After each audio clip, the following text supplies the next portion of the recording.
inaan ka qayb galo shirkan oo markii ugu horeysay dalka Soomaaliland 20 sano ee ugu dambeysay shirkan dhacay ay markii ugu horeysay tahay in ay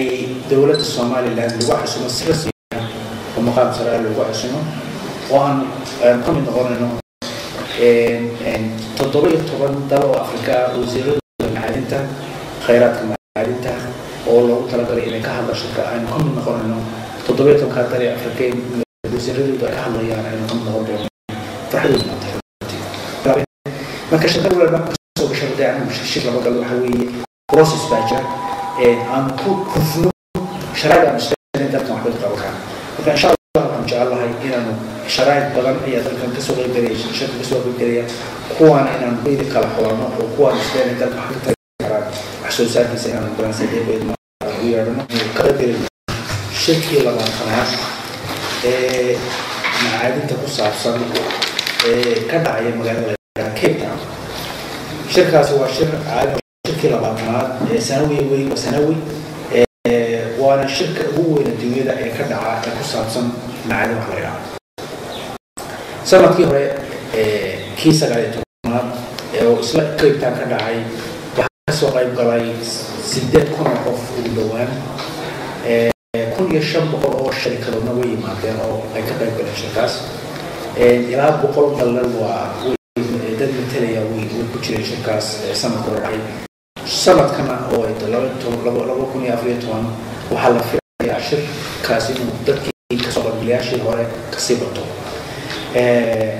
وحادي أفرح وين نولا أنا جايوزي جاسينو أنا مقطع يقول الشركات سهر سرعة هير وزير وحادي أفرح نولا أنا مقطع يقول الشركة ومركي رئيسي dalka Soomaaliland 20 sano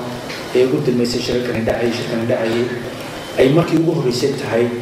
in ay dawladda Soomaaliland lagu xasuumo si rasmi ah oo maqaam sare lagu xasuumo oo ay Soomaaliya dhexdeeda taa dhowr jeer aan ka hadlay dalkan Soomaaliland la yiraahdo wada madaxda 20 sano iyo madaxda idan uu joojinayna oo aan weli u daba fadhiisanayna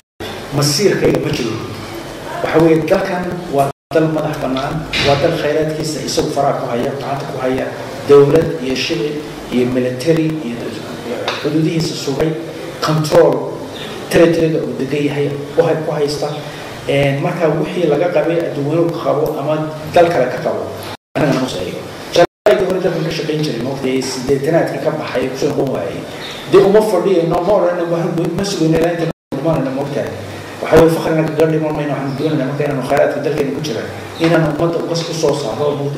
المنافعه صداع انت لو قبصنا سنه يا اهلا وسهلا بالماء وقتها هذا قبصنا خيرات الدرجه قبل صوت